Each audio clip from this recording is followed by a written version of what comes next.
your training in Orlando. Stephanie came up to my room last night. Morning, everybody. Happy Friday. How y'all doing? Good, how are you? It was cute. Her We're going to sleep in tomorrow. was like There you go. coming up. That's right. I had to fix it. So in my house, Friday usually means pizza, which I'm excited for. Any questions, or y'all need anything before we get started today? All right. So this is beginning of chapter 2, right? Not quite yet. Hold on, I forgot my notations. Let me check. It shouldn't be, because I'm still in my chapter 1 notes. But it is not. It is not chapter 2 yet. Chapter 2 is going to be about force, which we will begin next week. First, we have to get through two-dimensional motion so we can do cannons in lab next week. And as we're going through chapters, I will try to make it clear when we finish one and before we move on to the next one, so that you have some time to try to wrap up that homework section to the best of your ability. And usually, I will also accept homework questions in class if you've been working on one, and before we start the next chapter, you want to talk about something that's not you. Thank you. Anything else? Guess we're good. All right. So last time we did some sample calculations and began discussing why vectors are important. Brief review. If a number is a vector, if a measurement is a vector, then it can have a direction, and we usually want to know what that direction is, because the direction is very important to knowing as much as we can and helping out our math. And I'm going to try to demonstrate that today with an example that involves one number that points up, therefore positive, and separately a different number that points down, which would be negative. Before we get to that though, I would just like to go through these lists briefly to compare a few things. First three things that we talked about are all vectors. That includes displacement, which is to say I am 5 miles north of where I started. Because if you're going hiking and you tell your friends, oh, I'm 5 miles from the start, well, if you don't tell them direction, they could end up in a very different spot. Velocity is a direction because you move in a direction. You want to know if you're heading east or south, for example. And acceleration is also a vector because if you're speeding up, you are getting faster in a specific direction.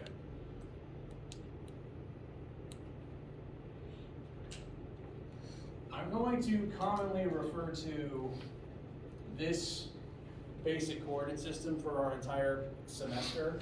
The idea that most mathematicians consider within the horizontal x-axis, right is the positive direction, and within the vertical axis, up is the positive y direction.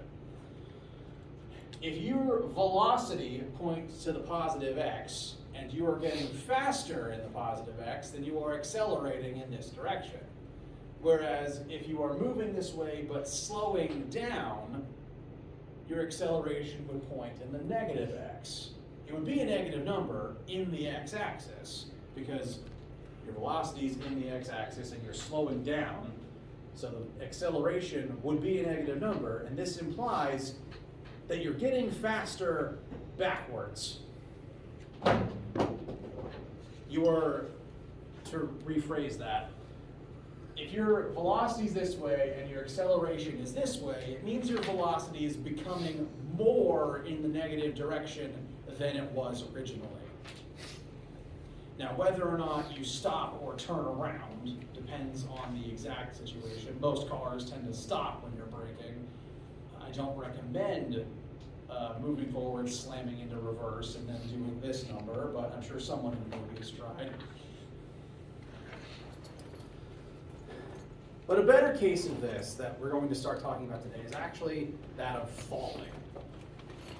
And the thing about falling I'm going to skip ahead to a slide with a lot of words on it. We're going to focus on the last paragraph here. On Earth, gravity points towards Earth's core. As long as you're on Earth's surface, that's going to be down from your perspective. For that reason, the force of gravity causes every object on Earth to accelerate down towards Earth's core. And we've used this number already. The rate of that acceleration is 9.8 meters per second squared. And because it points down, that's typically going to have a negative sign on it, just to distinguish it from anything that points up in the same question. And the fact that that negative is there is important because it's possible to be falling and accelerating down while rising.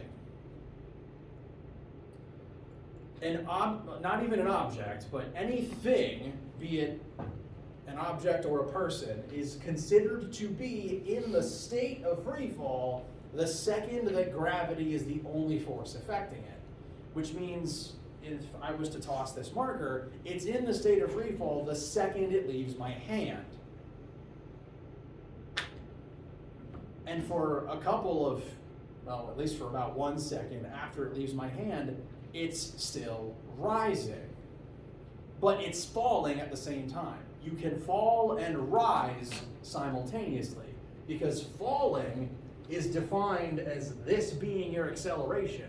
Falling is not defined as physically descending. So if I toss something into the air, as soon as it is no longer supported by anything and gravity is the only force acting on it, it's already in the state of free fall. And so if its initial velocity is positive and it has a negative acceleration, this means that for a moment it will keep moving upwards, but it's going to be slowing down because its velocity will become more negative as this process takes place. And that's why it slows until for a brief moment at that apex, it actually stops. It's hard to see because life happens in real time, but for the moment where it's at that top point, its velocity is technically zero, which is proof that it's slowed down, and now that its velocity isn't positive anymore, it's going to keep accelerating in the negative direction and get faster and faster towards the ground. But that whole process, both the rising and the stopping and the descending, all counts as falling. As long as anything is in the state of free fall, this is automatically its acceleration. That is an assumption you can make on any question where something is falling. And a falling object can include people jumping. A falling thing a case where something is falling can include a person jumping, an object that's been thrown. Arrows, frankly, after they've been fired, are technically falling because there's nothing keeping them in the air. They're just moving very fast.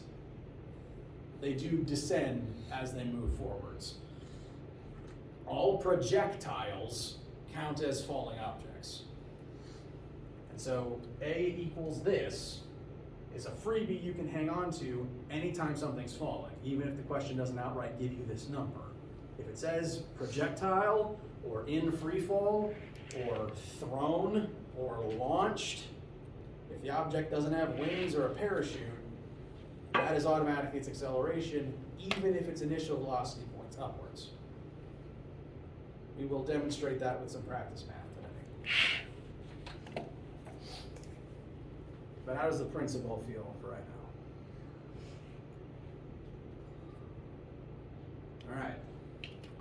So, direction matters. Gravity is typically going to point in the negative direction because it points down.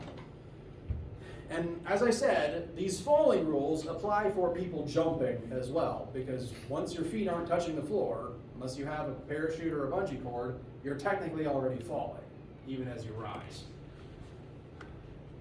So we will demonstrate that with an athlete's standing high jump.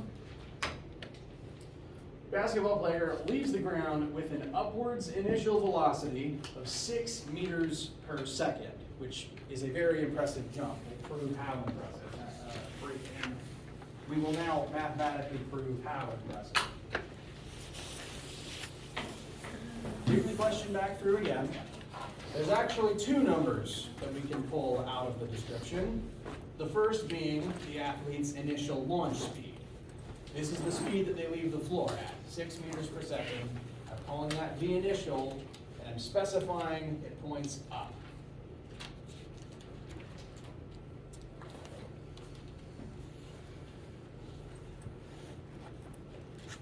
The fact that it's a positive number already specifies that, but I want to be as specific as possible.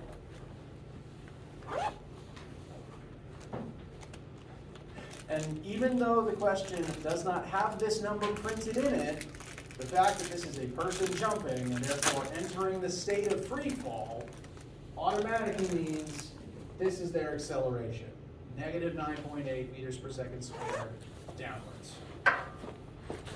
Now I'm listing this as acceleration.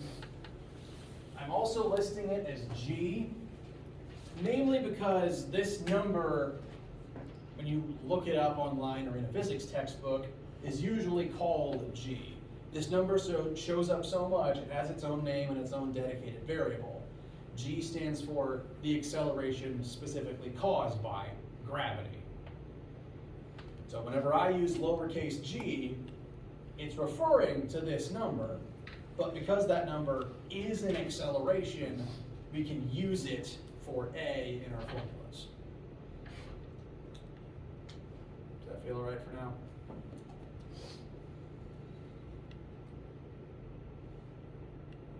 So lowercase g just means acceleration of gravity, referring to this number, and since it is an acceleration, we can plug it in for A in our math.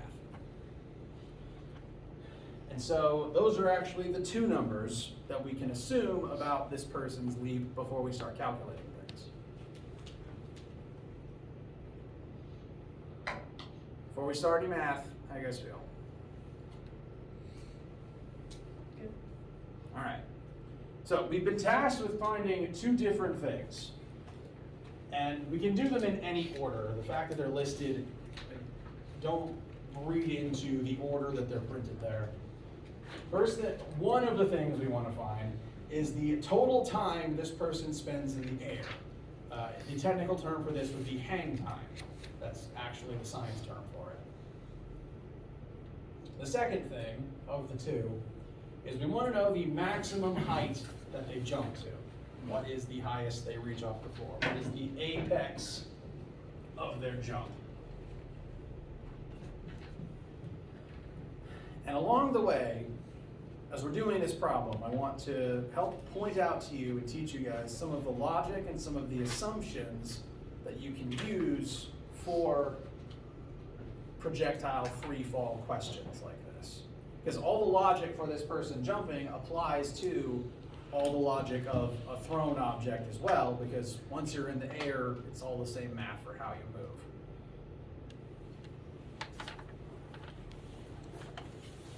As long as you're not flying. So, we know VI, we know A, we want the total time, and we want to know max height. I'm actually going to suggest we go after Y max first. And to do that, I'm going to just draw a visual I'll keep referring back to that shows the trajectory through the air of this person. So here we have start, here we have that max height, and here we come back down to the floor. To find Y max, what we care about is this moment. This time right here, out the moment that you're at your apex.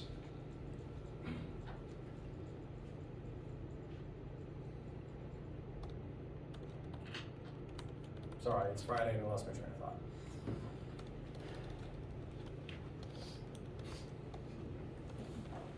Now before I start doing any math with you guys, I want to go through the usual process We have the two things we know, the two things we want. We're going to focus on y max for now. We're going to focus on delta y. And I want us to then look at the formula sheet. Which formulas have the things that the three letters we care about for right now, bi, a, and delta y.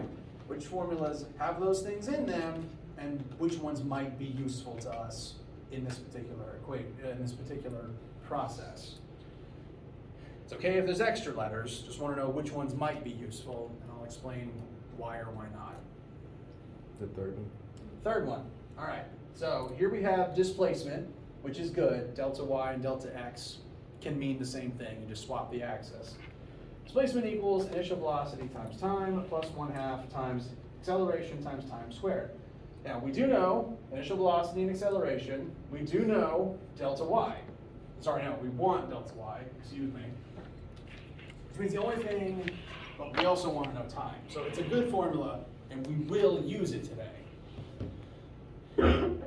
I'm not going to recommend we start with it, even though we will use it, and it's going to be important to us. I'm not going to recommend we start with it yet, specifically because we don't know displacement or time yet. Now in a moment, we'll make some assumptions and calculate some things that will give us one of the two, and then we can use it to find the other. So we absolutely will use it. You're absolutely right to write that one down and hold on to it as part of the process. We will come back to this one with a big old asterisk by it. Right. So then before that, use one of the first two to find one of the variables. Yes, we will use one of the first two. I'm going to go ahead and disqualify the first one though. Do you remember that rule I told you about the first one? First one doesn't work when you're accelerating. And by definition of falling, we're accelerating. So the first one doesn't work, but the second one absolutely does. Since we're accelerating, our velocity is changing through the air. So I'm going to write out acceleration equals change in velocity over change in time. Our goal is to try to find displacement. Well, actually, we could use this to find either. But it's a good one to hold on to. We know acceleration. We know our starting velocity. And I'm going to now teach you something about any formula that has delta anything in it, because I don't believe I've actually mentioned this yet. Remind me, what does delta mean when it shows up in math? Change in, very good. And change in anything can be rewritten as final minus initial. Because for something to change, its initial value has to turn into something else. If something starts moving at 5 meters per second and it speeds up to 10 meters per second, the change would be 10 minus 5, which is 5. So delta anything, and this is a rule you can hold on to for all your math, delta anything can be rewritten as final thing minus initial thing. And as a person jumps through the air, because you're accelerating, the velocity does change. We know the initial. The question is, what would their final velocity be? Because at this point, if we wanted to use this formula, we don't know time and we don't know VF yet. We're going to use this formula though, and in fact, I'm going to teach you how we're going to use it right now. We are examining two different points in time throughout this entire process. One of them's here, and one of them's here at the apex. And I'm going to show you what I'd recommend, one more small assumption we can make that will help us understand what's going on at the apex. This formula is having us compare the initial velocity to the final velocity. At this apex, vertically speaking, what would this person's final velocity be? 0. As you rise, you slow down until you reach your highest point and stop, and then fall down. So, at this moment,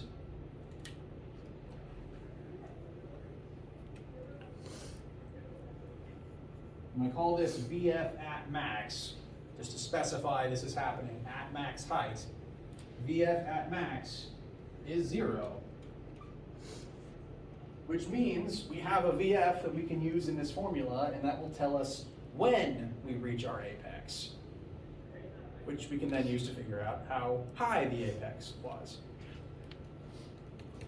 How's that feel so far?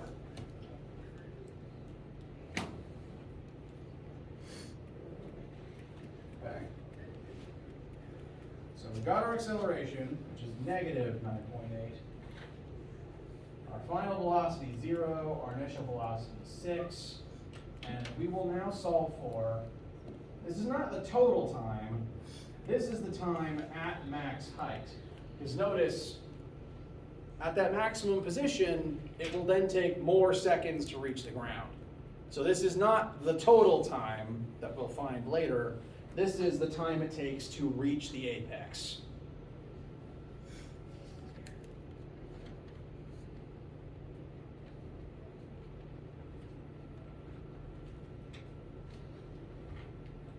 And we know everything except that time using this formula, so we can solve for the time to reach the apex, the time to reach max height.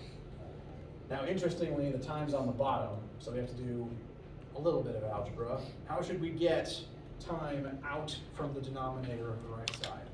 Multiply. All right, so we should multiply both sides by delta T max.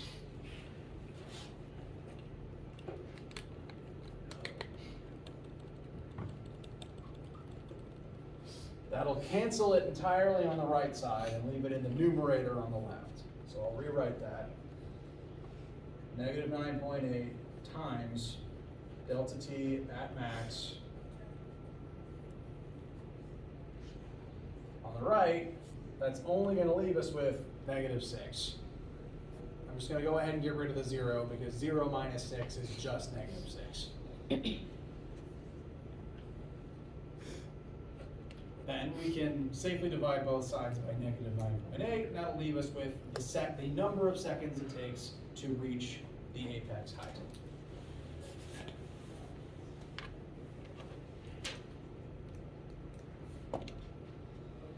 That would be negative 6 over negative 9.8, which would be negative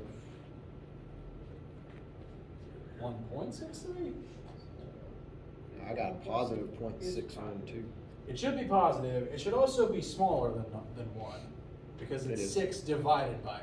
Yeah, point 6. Okay, sorry. I might have misheard you guys. My ears aren't the best.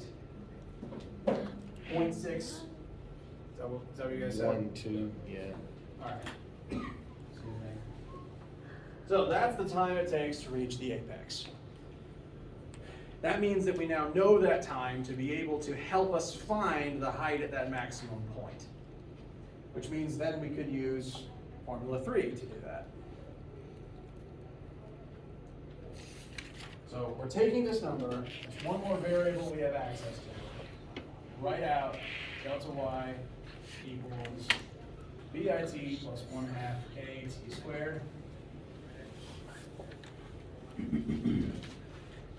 Max height's what we're after. Initial velocity is 6, time is 0.612, plus 1/2, negative 9.8, 0.612 seconds squared. Bless you. Thank you. This is where the negative on the acceleration is very important, because if you weren't accelerating, you could just keep rising indefinitely. The fact that we're accelerating down on our way up slows your ascent until you reach that highest point.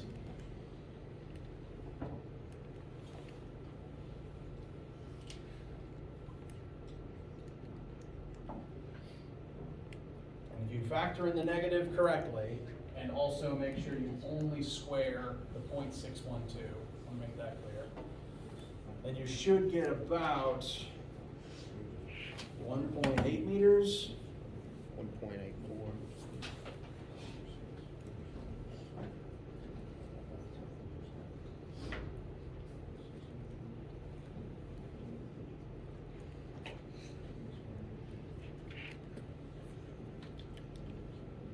anyone disagree with that final answer?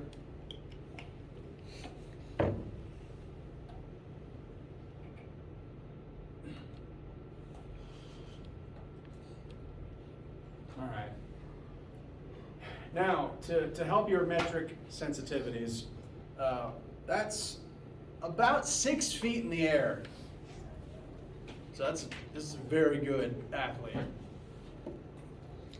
So the only thing that I don't understand is why is our delta t the time that it takes him to get to the top of the jump and not the total time? So if you were watching someone jump, Mhm. say you were even like doing it freeze frame video style, you see them rise, and it takes a certain number of frames, a certain number of seconds to get here. Mhm. And you can pause right there, see how high they go. You then have to keep playing and keep watching a number of seconds later before they hit the floor again. Mhm. So this particular question, when it asks us for time total and Y max, these events happen at different points in the video. They happen at different times. So the time that we just found is not the entire time. This is a piece of the entire time. Okay. Like that's just how the formula works. Correct. Okay. It's the fact that we've been asked to investigate 2 different moments. Makes sense. Okay, glad to hear. Now, this number is useful to us. One, it helped us find that maximum height, which is great. But I'm going to teach you another assumption that you can make.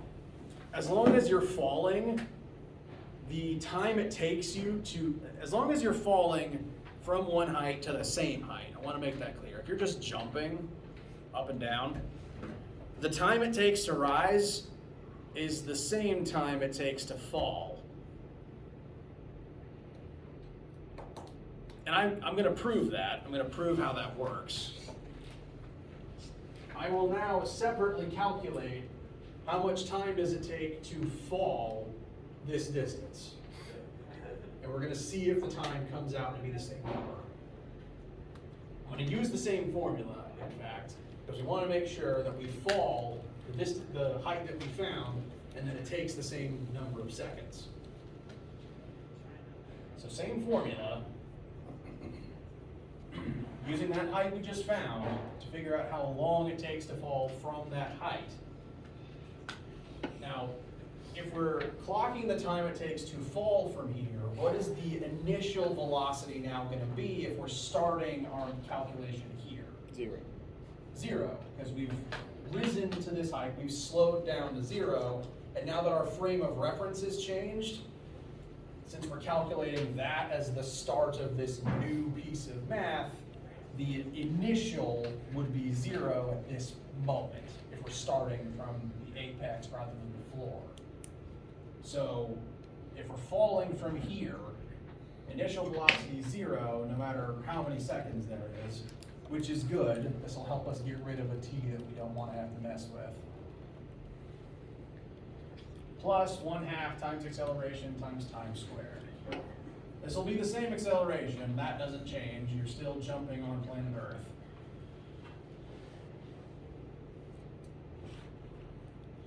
So now we're solving for t. We want to prove that it should take 0.6 seconds to fall from here, like it took 0.6 seconds to rise to here.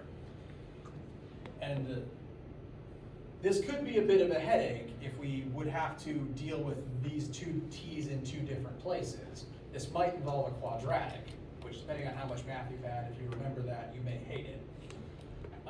But we can skip that because one of the t's is being multiplied by a 0, which means it's kind of just being thrown into the trash. Because 0 times anything is 0, so this whole piece here just goes away. That just leaves the 1 t squared we need to deal with. As I simplify one line down, I'm going to go ahead and multiply the 1/2 into the 9.8, which should give negative 4.9. Oh, there's one thing I forgot to mention. Negatives and directions are important. And note, if we actually proceeded the way I wrote this, I made a small mistake. If we proceed from here, divide by a negative, take the square root of a negative, this suddenly stops working. It's because I made a mistake and left out a detail. If we're starting from here and falling down, our delta y would actually be negative because we're now descending rather than rising. So it's the same distance, it's just now we're dropping. Hence, I'm going to plug in a negative instead. That way it syncs up with the negative gravity, the negatives cancel, and your calculator doesn't yell at you over an imaginary number. So, divide both sides by negative 4.9. That's going to cancel out the negatives, which is great. So this fraction equals t squared. Work out the fraction, take the square root of the fraction, and confirm to me the time it takes to drop from 1.84 meters in the air.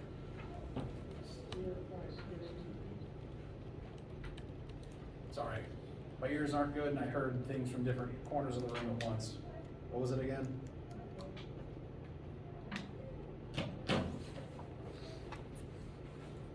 It should be 0.6, but I thought I heard 0.3 and I got worried. Okay, cool, thank you. My inability to hear scared me for a second, and I apologize. It's okay if it rounds. I thought I heard 0.613. Is that, or is it 2? 3. Okay, it might just depend on how you round it in your own calculations, which is fine. This proves within a satisfactory degree of rounding, it takes the same amount of time to rise to a height as it does to fall from it. That's true as long as the gravity doesn't change and as long as you are starting and ending from the same height. So, the time it takes to then go from floor up into floor again would be 0.612 plus 0.612 or 3. So the time just doubles.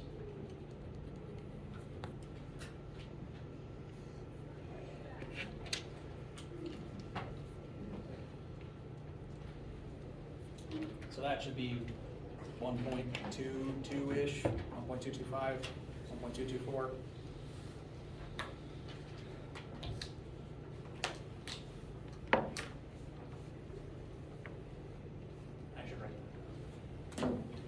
So our max height was 1.84 meters. Our total time from floor back to floor again would be 1.22 seconds. Which again is an extraordinary height and extraordinary hang time. Because like just falling from here, you're only in the air for like half a second if you're just scooting off the table.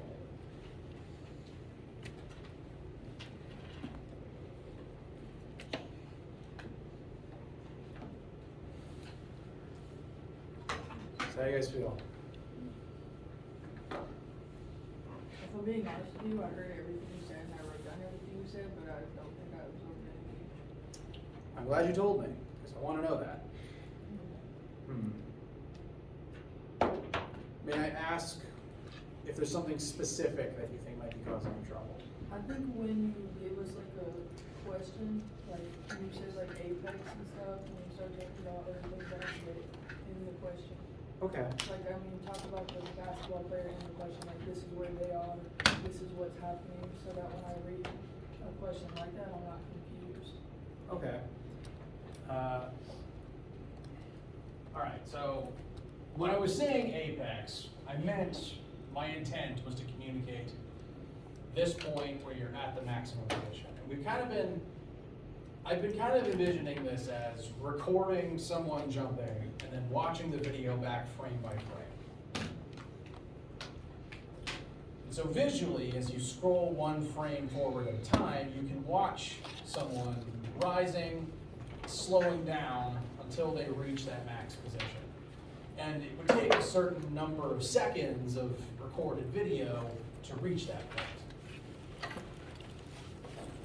And that would be what this calculation was. This was finding the number of seconds it took of video to get to that position.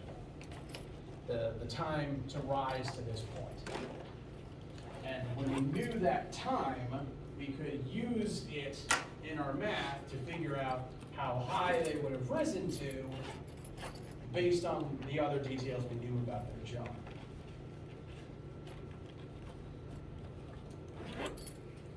I might just have to practice more. Okay. Which is why the homework is all just practice. Keep trying it until it works for you. And even then, even if you get a correct answer on something, that doesn't necessarily mean it makes sense to you. So I want to know when things don't make sense. Even if it's in the middle of lecture. Because if something is confusing you now, it will probably remain confusing, and that will be a problem when I start applying the new stuff.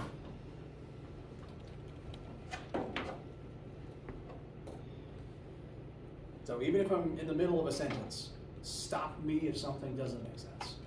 It's a part of the class. I want you to interrupt me. I want you to ask your questions.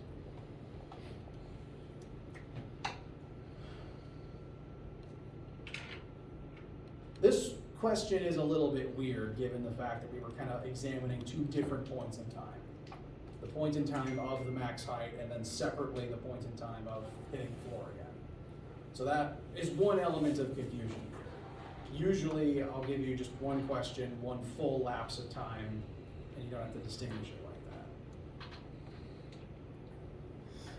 There's also two assumptions we made, and that we assumed the velocity at that max height would be 0, given that as you rise, you stop for a moment because you've accelerated to 0 and you freeze until you fall back down. How does that information feel for right now? Okay.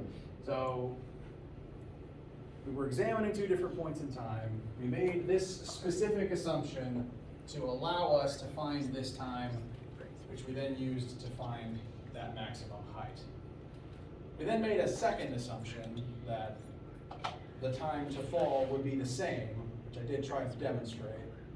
Therefore, the total time from here to here would be double the time from here to here. Because as long as you're falling back down to the same height, the time it takes to fall is the same as the time it takes to rise, because gravity is what is affecting the change in your motion for both stages. So you can't find like the whole time until you find the top. You actually can. It is possible. It would require a different assumption. I tried to start with the formulas and methods you guys were recommending, just to try to step you through what possibly was your own logic. There is often more than one starting point that will work, and for what we did here, you could actually use a different method to find the total time in the air first. There is a different assumption you can make. And if you'll notice in Formula 3,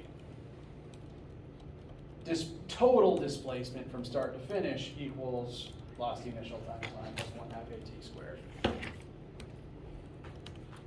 We were initially a little bit, one of the problems in finding the max height is that we didn't know how long it took, which is why we needed to find this amount of time, because we just don't know where this position is. But we do know where the end point is, because it's back on the floor. So from start to finish, what would delta y be if we were trying to find time final?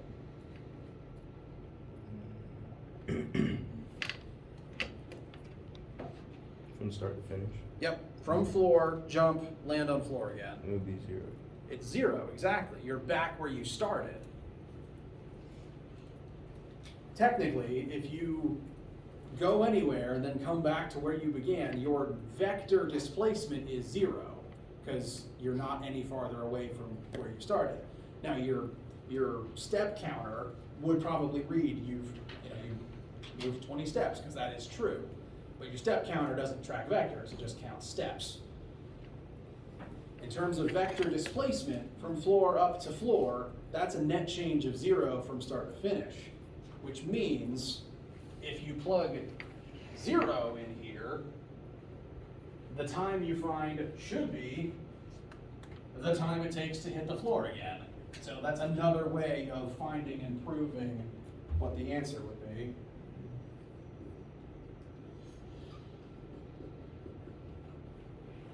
And I'm just going to demonstrate this fact. Feel free to copy it into your notes.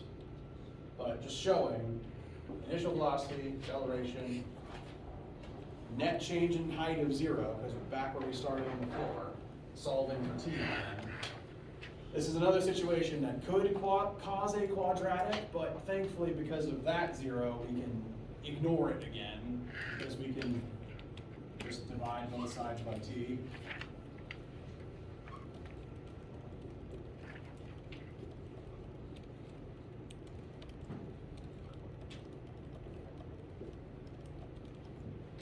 And that kind of erases the need for a quadratic here, which is nice.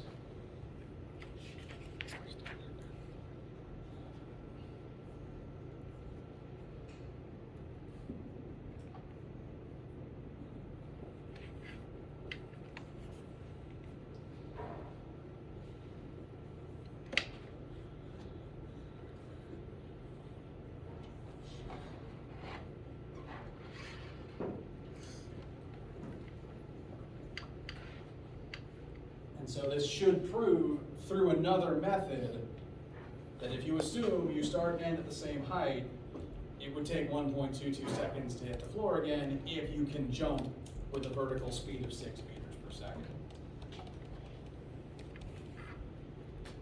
So that's a completely separate method that can get you to that number as well. Does that work in your logic? Excellent. If one thing doesn't make sense for you, there are other options to explore most of the time. I want you to explore what makes sense to you, because physics is logic-based. If some logic doesn't make sense in your brain, you should use different logic.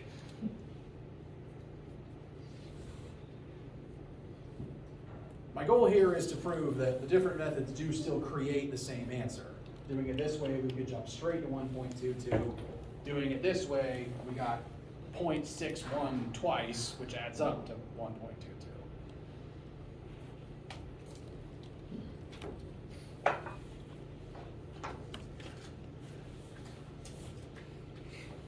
So,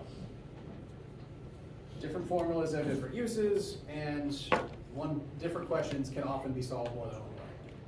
And vector direction matters, because at any point, if we were to plug in if we were to switch the sign on the acceleration, suddenly all of our math breaks. For one thing here, we probably end up with negative time, which doesn't make sense. Here we needed the 2 negatives to cancel out. Especially over here we needed the 2 negatives to cancel out, because then we would have taken the square root of a negative and your calculator wouldn't have been happy with you.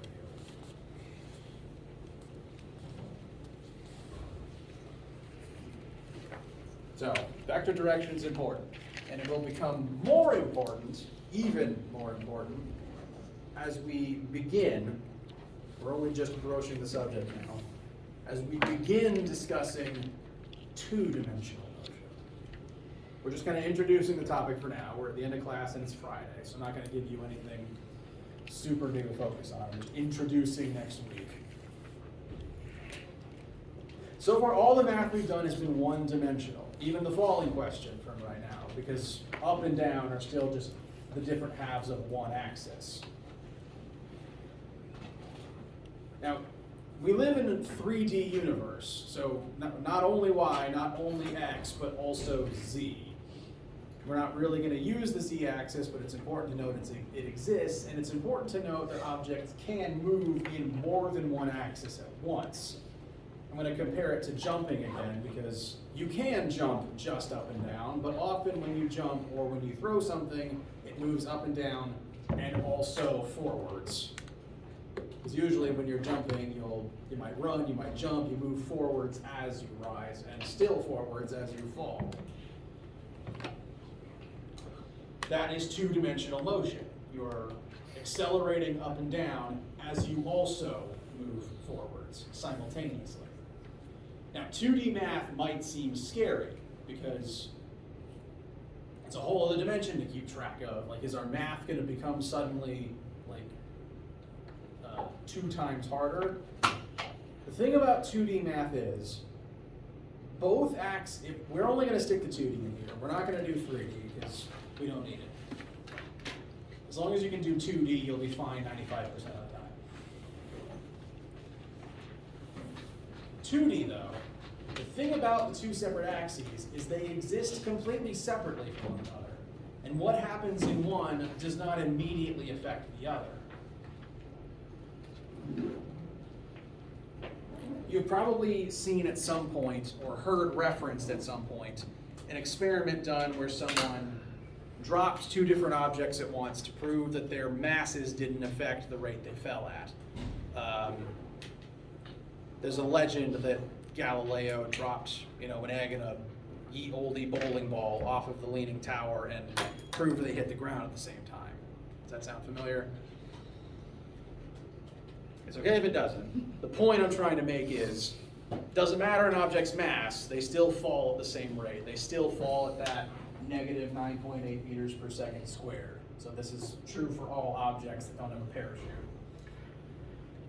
But furthermore, it's also true completely independently of whether or not the object is also moving in the x-axis.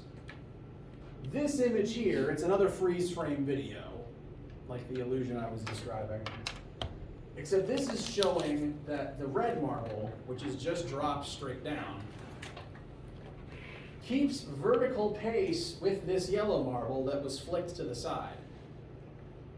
The fact that the yellow marble is moving to the right at the same time doesn't affect its falling rate. It's still accelerating at the exact same rate as the red one, even though it has this x-axis movement going on simultaneously. Its x movement is completely separate from its y movement. So 2D math isn't meant to be, oh, I've got to combine 2 axes together into one. No, the point of 2D math is there's just 2 axes and you calculate them separately. So it's not new math, it's just twice the math, at worst. At best, you got this object which is only moving in one dimension at once. At worst, you just track the x motion separately. And if you don't believe that this is true, the very last thing I'll do for you, you can go ahead and pack up. I'm going to drop the red marker, I'm going to flick the green one. Same time. Try it for yourself if you want. Next week we will further demonstrate this with cannons.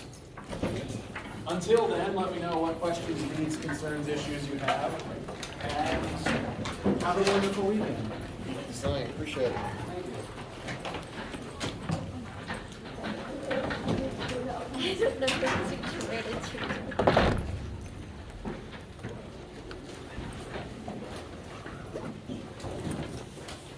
I'll unplug it for your classes and get it in.